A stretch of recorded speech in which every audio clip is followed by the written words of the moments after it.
Oh, that's a lie. You are lying. You are not my type of guy. I'm not in. I'm not interesting. This is not my cup of tea. You've been saying this all time in English, but you don't know the meaning.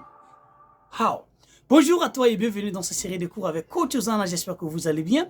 Dans notre cours d'aujourd'hui, on va voir les expressions que vous avez tendance d'utiliser en français, mais comment vous pouvez les utiliser en anglais. Comment en anglais vous pouvez dire ça c'est un mensonge. Comment vous pouvez dire en anglais non, tu es en train de mentir ou bien tu mens. Comment vous pouvez dire en anglais je ne suis pas dedans, c'est-à-dire je ne suis pas intéressé ou c'est pas mon problème. Tu n'es pas mon genre d'homme. Alors, si tu n'es pas encore abonné, rassure-toi de t'abonner. C'est parti. En anglais, pour dire ça c'est un mensonge, on dit that's a lie. That's a lie. That is a lie.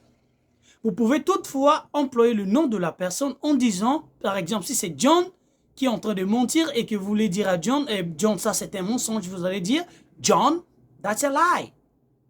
That's a lie, John. Alors, mais comment vous pouvez dire à une personne, tu mens, tu es en train de mentir? Ça, c'est dans la communauté africaine à chaque fois. Non, tu mens. En anglais, pour dire tu mens, on dit you are lying.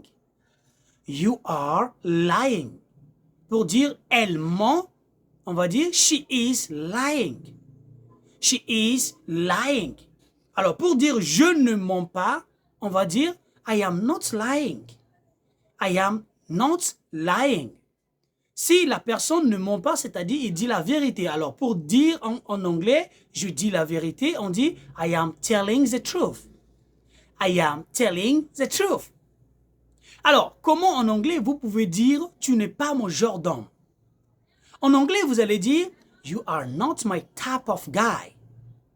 You are not my type of guy. Par exemple, vous voulez dire Emmanuel Nadeau, tu n'es pas mon genre d'homme. Vous allez dire Emmanuel Nadeau, you are not my type of guy. You are not my type of guy. Et pour dire tu es mon genre d'homme, you are my type of guy. You are my type of guy. Bien que pour les filles aussi, vous pouvez toutefois dire tu n'es pas mon genre de fille. You are not my type of girl. Et si elle est le genre de fille que tu veux, vous allez dire you are my type of girl. You are my type of girl. Alors, en anglais, souvent, lorsque vous voulez dire « c'est pas mon problème », vous avez tendance de dire, en anglais débutant, « this is not my problem ». « This is not my problem ». Très bien, vous pouvez toutefois utiliser cette expression. Mais les anglophones, c'est-à-dire les natifs, aiment trop utiliser cette expression pour dire « c'est pas mon problème » en disant « that is not my cup of tea ». That is not my cup of tea. Alors, ici, on ne parle pas du tasse de thé, mais c'est-à-dire « je ne suis pas intéressé ». Alors, si vous avez aimé les expressions du jour, mettez en commentaire combien de fois vous voulez à ce qu'on avance. I love you so much. Have a good day. Hope to see you soon. Straight up.